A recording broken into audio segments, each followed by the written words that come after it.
Today, I'd like to talk with you about the aim of Christian instruction or the aim of Christian preaching as it's given to us in 1 Timothy chapter 1 verse 5. It says, "But the aim of such instruction is love that comes from a pure heart, a good conscience, and a sincere faith." So we hear three elements that are part of the aim of Christian preaching and teaching.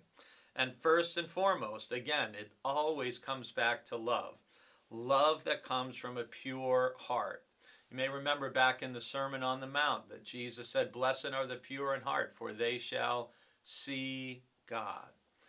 Purity of heart, the theologian Kierkegaard said, is to will one thing. And that one thing is we want to have a heart that reflects God's love. So part of the aim of Christian teaching and preaching is love that comes from a pure heart, a heart that is devoted to God. And the second thing that's mentioned is a good conscience.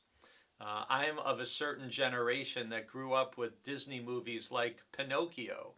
And some of you listening to this may remember Jiminy Cricket and the whole thing of let your conscience be your guide. When we look at human behavior in our own time, seems like some people don't even have a conscience.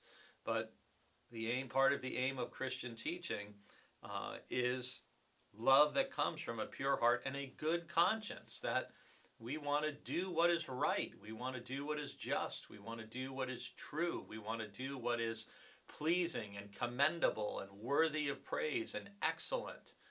That's what we're striving for as a disciple of Christ. Always not falling into patterns of behavior that are cruel or mean or unjust or wicked or violent. And the third thing that's mentioned is a sincere or a genuine faith. A faith that is not for show, a faith that is not for public, trying to impress people.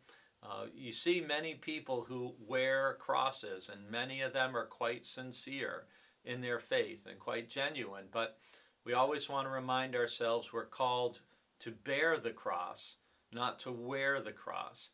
And by bearing the cross, we are to live lives that Jesus can be proud of and that are worthy of our Lord. And so, what's the aim of Christian preaching and teaching and instruction? Love, generous love that comes from a pure heart, a good conscience, and a sincere and genuine faith. I pray that all those things would be present in you and in me and in everyone who's connected with our church, to God's glory.